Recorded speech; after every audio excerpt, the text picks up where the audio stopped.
Silent Hill F is out next week, so how would you like to save 26% on it on day one? It seems too good to be true, but it's not thanks to this video sponsor, Green Man Gaming. They're back at it with yet another set of massive savings, so click the link below to grab that huge discount right now or stick around to the end of the video to learn more.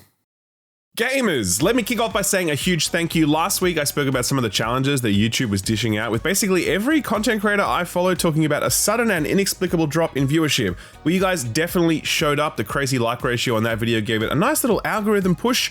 We also saw plenty of new signups over on our website this week in videogames.com. No matter what you did, you gave us a nice little confidence boost, which to be honest, we kind of needed right now. So a big thanks for that. That win in our sales has helped us push through one of the busiest periods of the year. Right now, I'm working on a review for Silent Hill F and Ghosts of Yotei. I'm also doing a preview for Battlefield 6 and another title I'm not allowed to talk about just yet. Austin is reviewing Borderlands 4, and believe me, we will definitely be talking about Randy Pitchford's latest crash out real soon. While Stu is in the process of reviewing Skate. Reason being, he's a lifelong Skate diehard, and he's been playing the early access for months now. Like, this guy really knows what's up with Skate, so do look forward to hearing from him about that one real soon. All right, that's enough foreplay. I'm feeling warmed up. Let's get to the news, shall we? So how's about that Nintendo Direct, huh? Not a bad showing this time around. In celebration of Mario's 40th anniversary, the show kicked off with a number of Mario-related reveals. The first was that the Mario movie sequel is titled The Super Mario Galaxy Movie. Easy to guess that it'll be based on the Super Mario Galaxy games, which I'm totally down for. Those games ruled. They've also got some of the best damn music in the entire franchise, and I can't wait to hear it blasting through surround sound cinema speakers in all its orchestral glory. Speaking of music, did you catch the little Super Mario World motif at the start, possibly hinting at a Yoshi appearance perhaps? Looking forward to Pedro Pascal being cast in that role. The Super Mario Galaxy Movie is slated for release April next year. And speaking of Super Mario Galaxy, Nintendo also announced both Super Mario Galaxy 1 and 2 will be coming to the Switch in the form of a remastered collection.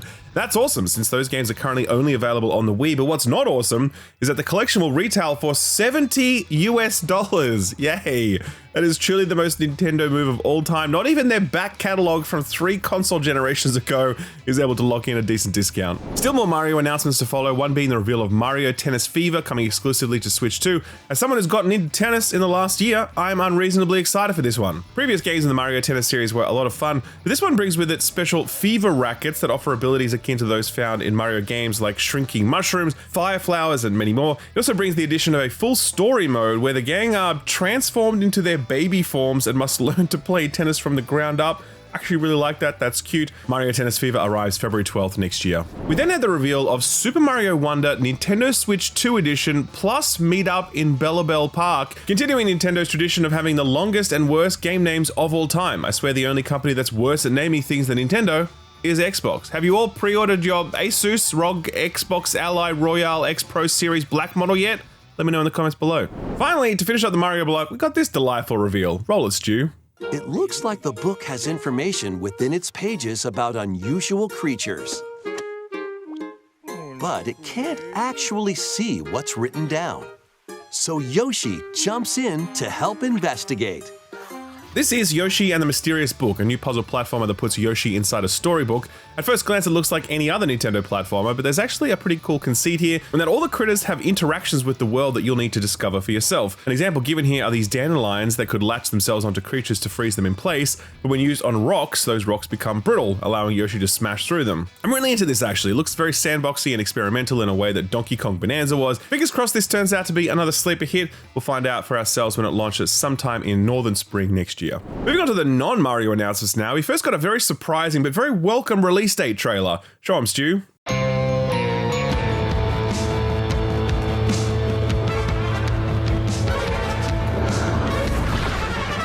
Well, daughter of Hades. Hades 2 has been in early access for PC for some time now, but on September 25th, it'll be officially released into 1.0 for PC and Switch 2. Sadly, other consoles will have to wait a bit longer. The early access is already sitting at 96% overwhelmingly positive on Steam, with 36,000 reviews counted, which certainly bodes well for this game commercially. And no doubt, it's only gotten bigger and better since. Man, between this and Hollow Knight Silksong, it's been an absolute banger month for indies. Following that was a trailer for Hyrule Warriors Age of Imprisonment, sequel to the Dynasty Warriors inspired Tears of the Kingdom spin-off by Koei Tecmo. What's cool is that this one can actually be played in split-screen co-op, which is kind of a rarity for Switch games. And better still, if you happen to have an original Switch lying around after picking up the Switch 2, you can play co-op between them with a single copy of the game. Not bad. Releases on November 6th. Next up was the reveal of Dragon Quest VII Reimagined. This is the remake of the 7th game in the highly influential RPG series from Square Enix, originally released on the original PlayStation. It's actually the second remake for this thing, since it did eventually come to the 3DS, but obviously with the power of the Switch 2, it's able to get a more dramatic uplift. Releases on February 5th next year for all platforms. Fans of the Virtual Boy, this one's for the three of you. Nintendo's infamous VR precursor will see its games come to Nintendo Switch Online Plus expansion pack, along with the release of a full physical Virtual Boy accessory that you can slide your Switch into. There's also a cardboard option if you don't want to shell out the cash for that. February 17th next year for this one. I genuinely cannot believe they did this. Like, what on earth possessed them? This is like when Sony re-released Morbius into theaters, and I expect it'll have about the same commercial reception. Next up was an interesting new trailer for Metroid Prime 4. Take a look at this one.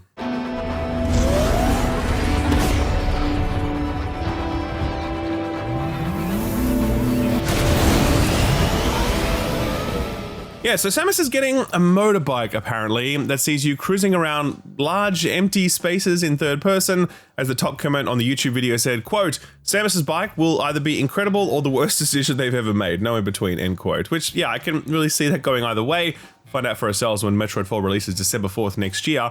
I'm not gonna lie though, I'm a little worried about this one. It seemed like not a lot of fanfare for announcing the release date of one of the most anticipated sequels in Nintendo history. I mean, Kirby's Air Riders is a Kirby racing game, and it got a 45-minute direct, and it's about to get another dedicated direct for some reason. And all Metroid Prime 4 got was a brief trailer with some janky bike riding and a sneaky release date announcement. I don't know, man, I got a funny feeling about this. Donkey Kong Bonanza then shadow dropped a DLC in the form of DK Island plus Emerald Rush. This sees DK return home in the hunt for more bananas, and also features a new roguelike mode. It's available right now, it'll run you about $20 US, but from what I've heard, this isn't a particularly sizable amount of content. In fact, people seem really down on this DLC given the price. I mean, you can buy Silksong for $20, or you can buy one level in a Donkey Kong game. Decisions. Pokemon ZA is just around the corner, but it turns out Nintendo has another Pokemon game in their back pocket, and it's, well, I'll let the trailer speak for itself.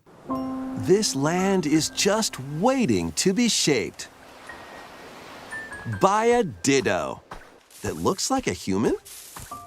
This is Pokemon Pokopia, which is like, what if you combined Pokemon with Minecraft and Animal Crossing? Don't say Power World, we'll get sued. You play as a Ditto who's taken on the form of a human, but can adopt the powers of other Pokemon and use those powers to cultivate your own little Pokemon village. Honestly, not a bad premise, as Power World proved, much to Nintendo's chagrin. It's slated for release for Switch 2 sometime in 2026. Closing out the show was confirmation that Resident Evil Requiem would be getting a Switch 2 version, releasing the same day as other platforms on Feb 27th next year, with Resident Evil 7 and Village also coming to the Switch 2 on that date. Finally, it was time for the One More Thing drop, and it did not disappoint.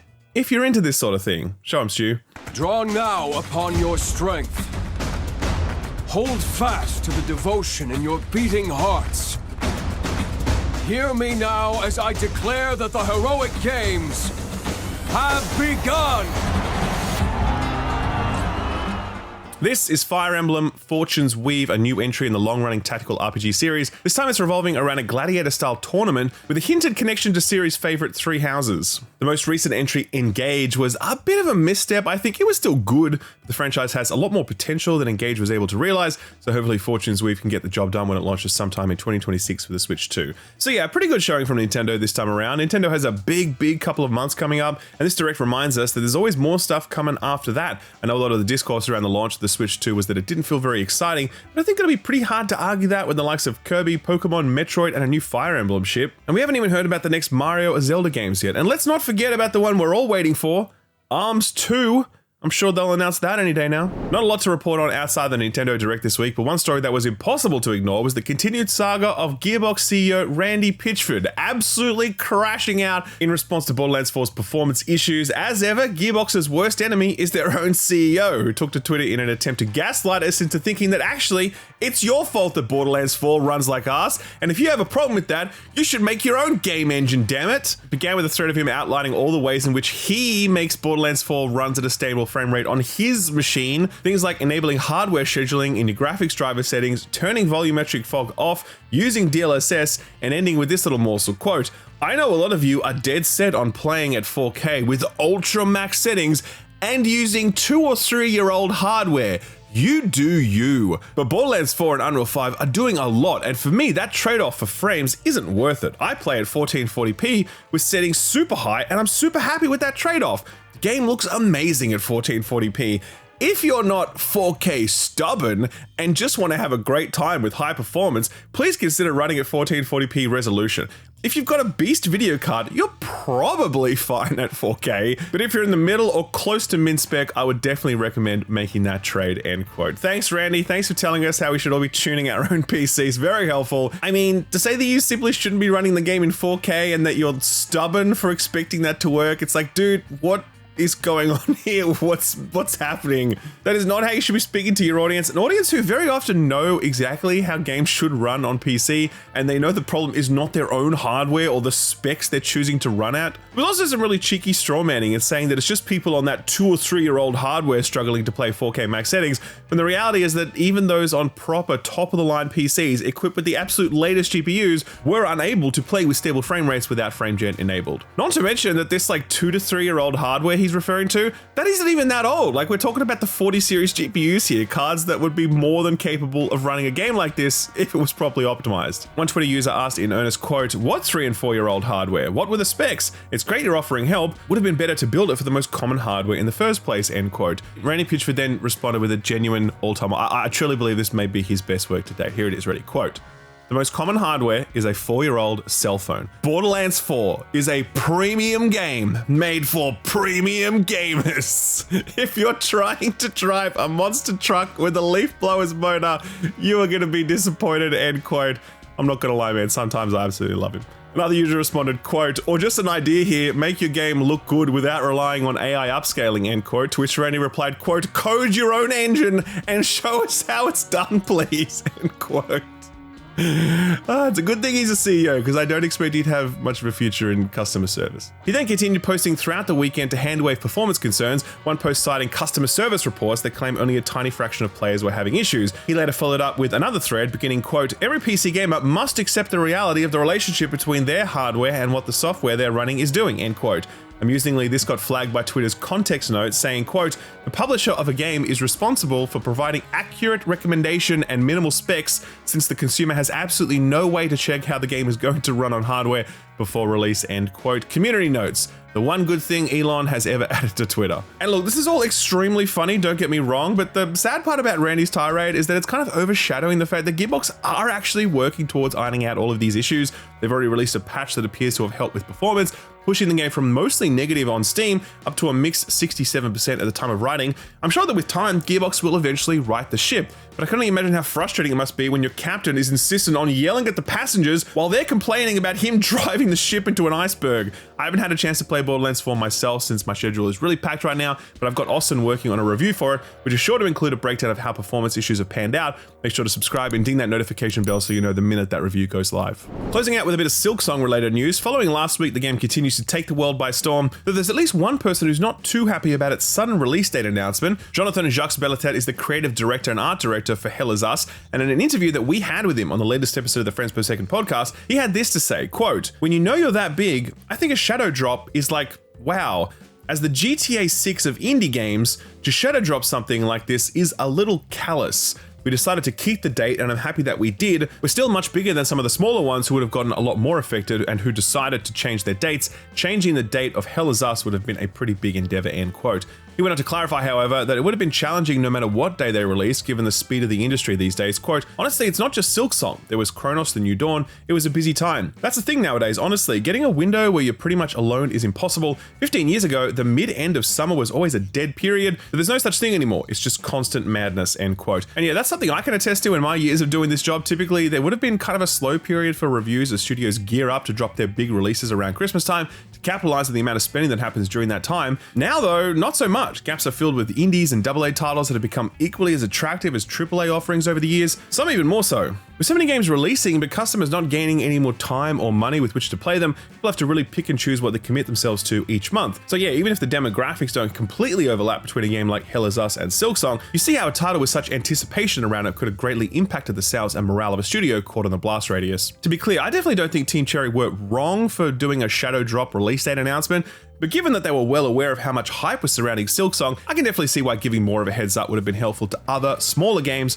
who have no chance of going head to head with Hornet. I do hope Hell Is Us is successful enough despite all of this though, because as I alluded to in my review, they made a really cool game that certainly deserves recognition, even in such a stacked release year. If you want to see that full interview discussion, by the way, it's part of the latest episode of the Friends Per Second podcast. I'll leave a link to it below the like button. A quick lightning round to finish off, and Paradox Interactive has now officially performed their 180 on Vampire the Masquerade Bloodlines 2. Just in case you missed this one, in announcing the various editions of this long-awaited and much-delayed game, Paradox announced that 2 of the game's clans, La Sombra and Treador, would be separate from the base game, only accessible via launch day paid DLC or through the premium edition. The community backlash was well and truly fierce on this one, especially because clans are kind of a big deal in this game, and everyone thought that these new ones were kind of highly desirable, so it all felt like total bullshit. The reasoning from the developer, the Chinese Room, who took the brunt of the backlash, was that these clans were not originally part of the game plan when they took over the project, but they were ready for launch, so I don't know, man. Anyway, these clans are now in the base game, and they've announced 2 new story packs to take their place, which are well and truly in the concepting stage. But this community is probably very accustomed to waiting by now. This game was announced back in 2019 after all. EA's live service Skate reboot landed this week into early access, and it's little surprise to see that it's done fairly well for itself. Gamers love skating, who would have thought? At the time of writing, the game has hit a 2-day peak of 89,000 concurrent players on Steam, though it's also available on PS5 and Xbox, and it is of course a free-to-play game. It's charting on Steam's top sellers though, which suggests that people are already buying fake clothes and sneakers. EA's monetization consultants were right once again, it seems. The launch day demand seemed to be pretty huge, as server queues of up to 2 hours were spotted by our man Stu, and the EA support team acknowledged as much and said that they'd take care of it. I mean, sure, it's no Battlefield, but you'd think EA would have a little more faith in their product. Like 89,000 players isn't that many. Something that isn't surprising us though is the fact that people kind of hate the new tone of the game, which is a bit too slick, clean, and corporate, especially for a series that previously felt gritty, underground, and distinctly connected to real-world skateboarding. Stu flagged these issues big time when he previewed Skate for the website, and yeah, the Steam reviews have not been kind because of those gripes on top of the server issues. Mixed reviews with 44% positive at the time of writing, but that is an improvement over the mostly negative reviews at launch. But hey, at least EA doesn't have a version of Randy Pitchford making the whole thing worse by just posting through it on Twitter. Netflix seems to be taking advantage of this week to show that they care about video games too. They've released trailers and release dates for both Splinter Cell Deathwatch and The Witcher Season 4. We got a good look at Liam Hemsworth, who takes over as Geralt this season, and yep, it is definitely Temu Geralt if you ask me. Meanwhile, the Splinter Cell anime starring Liev Schreiber has just turned Sam Fisher into Liev Schreiber, which I guess makes sense, but see, the benefits of animation is that the voice doesn't have to match the face. Community is divided as always, but we'll be able to make up our own minds when they both come out in October. Splinter Cell on October 14th and The Witcher on October 30th. One video game adaptation you might not have known about unless you are really into Steam horror games is The Exit 8. This one came out in 2023. It was made by a solo Japanese developer known as Kotoke Create, who took the idea of PT's looping horror and set it in one of those underground Japanese pedestrian tunnels, with the whole idea being that you have to spot anomalies and turn back if something feels wrong. Anyway, the game sold 2 million copies, got picked up for an adaptation, and just came out in Japan, and it's already the highest grossing live action film in the country for 2025. Apparently it's meant to be really, really good. It's not getting a wider Western release until 2026, but what a big couple of years for that developer. Has anyone picked up the movie rights to Bellatra yet, by the way? Taking a quick look at sort of free stuff time now, Epic is giving away Sam Frost 2, which is another one of those Amanita design games they've been giving away constantly for months now, and on PlayStation Plus they've added indie horror and thriller games like Crow Country, Conscript, and The Invincible to get you in the mood for Halloween. Notable new additions to Game Pass include Saber's construction vehicle game Roadcraft, Hades 1 as a consolation prize if you don't have a PC or a Switch for the sequel, Square Enix's recent action RPG Visions of Mana, and Peppa Pig World Adventures, which is absolutely worth booting up to see the tribute to the late Queen Elizabeth. Well done for completing our whistle-stop tour around London. All right, that was London. Did you guys enjoy? All right, so what got announced or delayed this week outside of the Nintendo Direct stuff? Not very much, it turns out. One of them, though, was a new game to be published by Power World developer Pocket Pair as part of their attempt to spread the love to other indies. They put out Dead Take by Resurgent Studios just over a month ago now, and the second title is a game called Normal Fishing. Suspicious. This is a modern retro fishing game with visuals very heavily inspired by the original Game Boy, where you go fishing and, quote, everything goes exactly as expected and there is absolutely nothing to worry about, end quote. I assume this is some sort of occult horror game, because as we all know, fishing and Lovecraft work a treat ever since Dredge came out. No date yet, but this is coming to PC, and there's a demo available already. Something a little less obtuse is Battlesuit Aces. This is the mecha card battling RPG that we featured on our Radar segment a little while ago now, and it adopts the anime stylings of classics like Macross and Robotech while using cards and deck building for the battles. There's also a big focus on narrative and social systems as you build relationships with your pilots, and to top it all off, it's being funded by Outer Sloth. That's the publishing arm of the Among Us developers. The team behind this one made a game called Battle Chef Brigade, which was very well received and mixed fantasy, cooking, and match 3 puzzles. So really keen to check out what sort of genre soup they have in store for us this time. This one's headed to PC, Switch, and PS5 on the newly announced release date, October 7th. One important release date this week for European Excel spreadsheet nerds out there. Football Manager 26 has been announced for November 4th on virtually every platform, including mobile, which is a very momentous occasion because it's a rare example of an annual sports franchise actually taking a year off, even if they didn't mean to.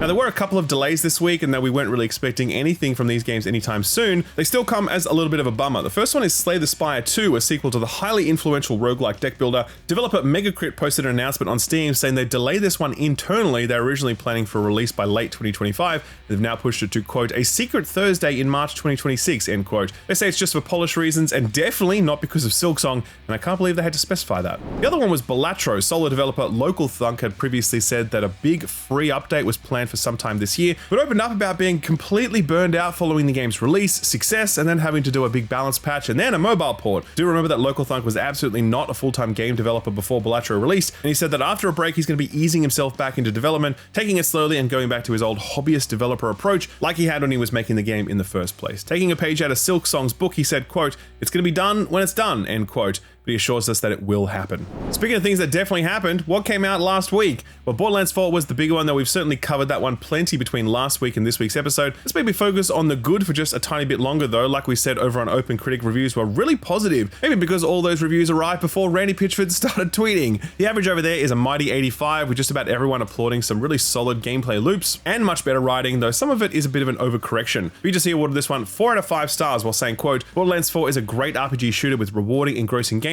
Some of the set dressing, like the bland new characters and pointless grappling hook, take the shine off, but the sheer amount of fun we've had with this game can't be overlooked, end quote. And those Steam reviews, yeah, they're slowly getting better too. Moving on to Lego Voyages, which is the lovely looking co-op game from Annapurna Interactive. This one has also done really well for itself with a strong 80 on Open Critic, with fun co-op gameplay, very strong art direction, and a short but sweet experience, winning over a lot of critics, at least those who don't mind a relatively short game, since this one clocks in at around 4 hours. Here's GameSpot, who skewed a little higher, scoring a 9 out of 10. Quote, Lego Voyages eschews that candy-coated energy and instead offers a game that is very laid back, made complete with a soundtrack of slow, synthy rhythms that match the world's dedication to simply hanging out with your friend or loved one. This game as a whole is less a day at a theme park and more like a nature hike. All this dedication to meaningful time spent together and creative play spaces that let imagination take over is made more powerful thanks to its unexpectedly moving story, end quote. Moving on to the very creepy No, I Am Not a Human. There's definitely a lot of horror fans on Steam, and they've pushed this one to very positive at the time of writing, but just shy of 1,000 reviews, so I expect this one to tick over into the next bracket very soon if it hasn't already. Here's a very poetic review from Steam user Nomenclature, who has put 4 hours into it so far. Quote,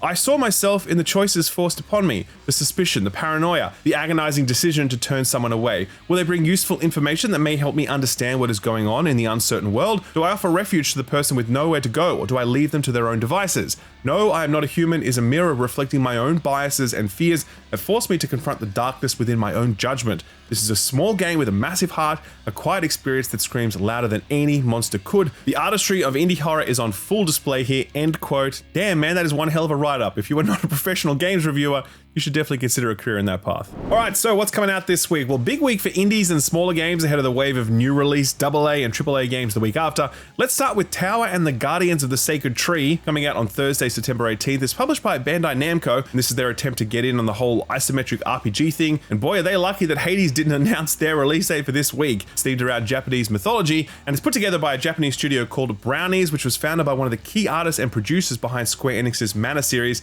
This is coming to PC, PS5, and Xbox Series series consoles, and there's a demo on Steam if you're curious. Speaking of veteran Japanese developers, the folks behind Patapon are also finally releasing their kind of spiritual successor Ratatan into Steam Early Access after a couple of delays. This is a rhythm roguelike strategy action game that looks very nice to say the least. The people who have played the demo did take issue with a few things, hence the delay. PC only for now. Just in case you couldn't get enough of games that started as DLC and eventually blew up into full games, then maybe you want to check out Dying Light the Beast after Silksong. This one's landing on all platforms bar Switch, and it seems like more Dying Light, which is not at all a bad thing if the player base of Dying Light 2 is an indication. Parkour, zombies, guns, weird supernatural powers, and co-op play. Jumping past the weekend now, and the folks at Amplitude have gone back to doing what they know best, releasing Endless Legend 2 into early access on Steam and on Game Pass. If you didn't play Endless Legend, it was a pretty exciting shake-up for the 4X genre at the time, with a cool fantasy setting allowing for a bunch of interesting mechanics that don't really work if you're basing things on history or humans. Hopefully this early access will make sure it goes down well with the strategy audience, since they didn't really get a chance to do that with their last game when they were under Sega. The next one is weird as hell, but Ed is making me include it because, I don't know, games are art and can be anything, I guess. Blippo Plus is a weird new project from Panic launching on September 23rd. These are the guys who made the Playdate console and published Goose Game and Thank Goodness You're Here.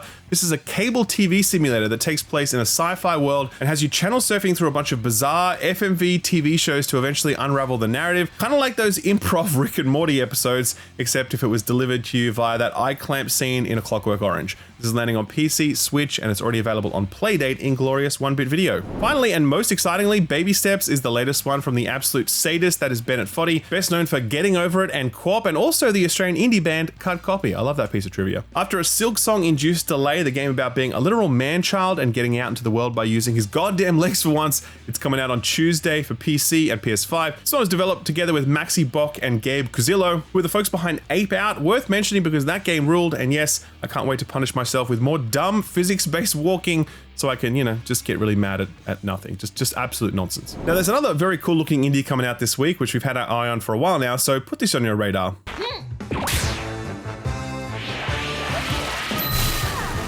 Next time on Wonder Stars.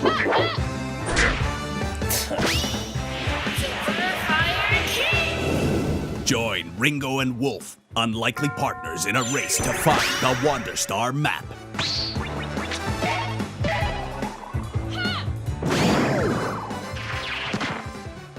It's been a pretty good year for cool turn-based combat systems in RPGs, but Wonder Stars has got to be up there for creativity. Obviously, you can see that it takes aesthetic inspiration from early 90s anime, and if you watch anything from that era, you'll know that a big part of them is characters yelling out the names of silly combat moves like Galactic Donut and Sleepy Boy Technique. That's basically how the combat system works here. You collect different words across your travels, and when you get into fights, you piece together the names of custom attacks from those words to unleash them, each word having a different effect, of course. Very, very cool idea, and the art direction is on point for this one, of course. There's a free demo on Steam right now if you want to check it out, and the full game releases on 19th of September for PC and Switch. If you want to check out that demo or just learn more about the game, we've left a link to it over on our Steam curator page, which also has links to all of the other Put This On Your Radar stuff we've recently covered. I'll leave a link to all of that below the like button. Our feel-good story for the week relates to one of the biggest releases dropping this week, Skate. You've heard about its server issues and its loot boxes, but have you really seen what this new Skate has to offer? For example, EA, it seems, were not content to just let you skate around this world that is very clearly designed for just skating. No, they had innovation squarely in their sights when they offered another means of traversing the world, one inspired by a little blue hedgehog. Credit to Twitter user Igor for this clip. Show him, Stu.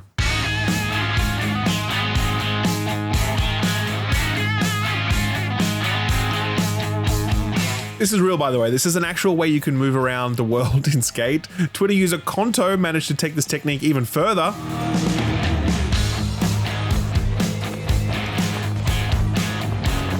I strongly suspect that this is a bit of a bug and will be patched, but as concerning as this is, I do think there's another bug that EA needs to look at first. It was spotted by Twitter user Quincy, and it's a little hard to spot, so be sure to pay attention. Hey, you. Finally awake. The old Skyrim transition, not gonna lie, it gets me every time. Alright, that is the show for the week, so huge thank you for sticking right through to the end. If you haven't already, please do drop the video a like, since that made a huge difference last week, and even got the video onto the trending gaming tab, which was a nice surprise. If you haven't subscribed yet, be sure to hit that button and ding the notification bell. A lot happening over on thisweekinvideogames.com as always. A new column from Game Discover co Simon Carlos about the value of in-person events when promoting games. We've got a preview for a very promising indie called The Lift, and we've got even more news coverage coverage over there, since there's always way too much to fit into a single 30-minute show. So sign up for free or become a supporter for even more benefits. I'm off to go play a whole lot of stuff, some of which I can't even share yet, but it's an exciting week ahead on the channel, so do stay tuned. For now though, thanks for watching, and don't forget to stick around if you want to save 26% on Silent Hill F on day one, thanks to this video's sponsor, Green Man Gaming. I always love doing shoutouts for this video's sponsor, Green Man Gaming, because every time I do, you save money. That sounds like clickbait, but it is not, because for example, Silent Hill F releases next week, and you can get a 26% discount on it when it launches day one. And I get it, you're probably thinking to yourself, I don't know man, that sounds like bullshit, what's the catch? Well, there genuinely isn't one. I've partnered with GMG for many years now. They're an established, reputable, reliable outfit who have one simple goal: to sell you games at the most competitive price possible, and Silent Hill F at 26% off on day one is a perfect example of just how hard they crush that goal. Green Man Gaming are one of the most established and respected PC gaming retailers because they always offer excellent prices on PC titles, and they're not a grey market key reseller. Every single key they sell has been sourced directly from the publisher themselves, so there's no scammy stolen keys that end up getting cancelled weeks or months after you bought them. It's 100% legit.